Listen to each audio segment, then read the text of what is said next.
रमज़ान जो महीनो आयो वरी अंगन ते।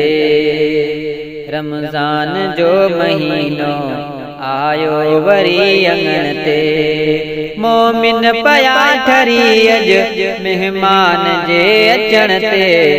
रमज़ान जो महीनो आयो वरी अंगन ते।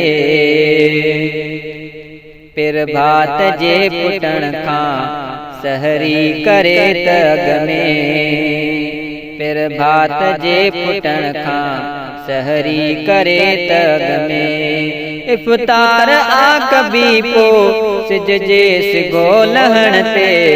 रमज़ान जो महीनो आयो वरी अंगन ते। रमज़ान जो महीनो आयो वरी अंगन ते। मोमिन पया ठरी अज मेहमान जे अचण ते। रमज़ान जो महीनो आयो वरी अंगन ते। मैयत खां सामी अंदर मुनकिर नकीर पुछंदा। मैयत खां सामी अंदर मुनकिर नकीर पुछंदा। उनखे मिली रियायत रमज़ान में मरण ते।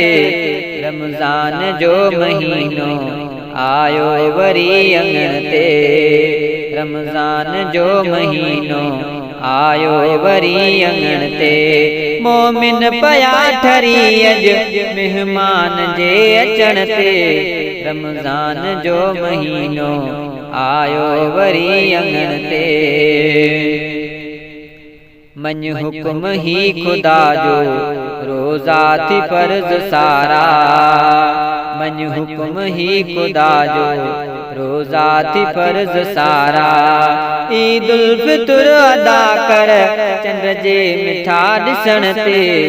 रमज़ान जो महीनो आयो वरी अंगन ते। रमज़ान जो महीनो आयो वरी अंगन ते। मोमिन पया ठरी अज मेहमान जे अचण ते। रमज़ान जो महीनो आयो वरी अंगन ते। रोज़न अंदर इबादत परहेज़ आ ज़रूरी। रोज़न अंदर इबादत परहेज़ आ ज़रूरी। मिलंदो सवाब नाहे बुख जे मथां रहण ते। रमज़ान जो महीनो आयो वरी अंगन ते। रमज़ान जो महीनो आयो वरी अंगन ते। मोमिन पया ठरी अज मेहमान जे अचण ते। रमज़ान जो महीनो आयो वरी अंगन ते। शब कद्र जी बिला शक आहे वॾी फज़ीलत। शब कद्र जी बिला शक आहे वॾी फज़ीलत। बेहद कजे इबादत तंहिं रात में उथण ते। रमज़ान जो महीनो आयो वरी अंगन ते। रमज़ान जो महीनो आयो वरी अंगन ते। मोमिन पया ठरी अज मेहमान जे अचण ते। रमज़ान जो महीनो आयो वरी अंगन ते।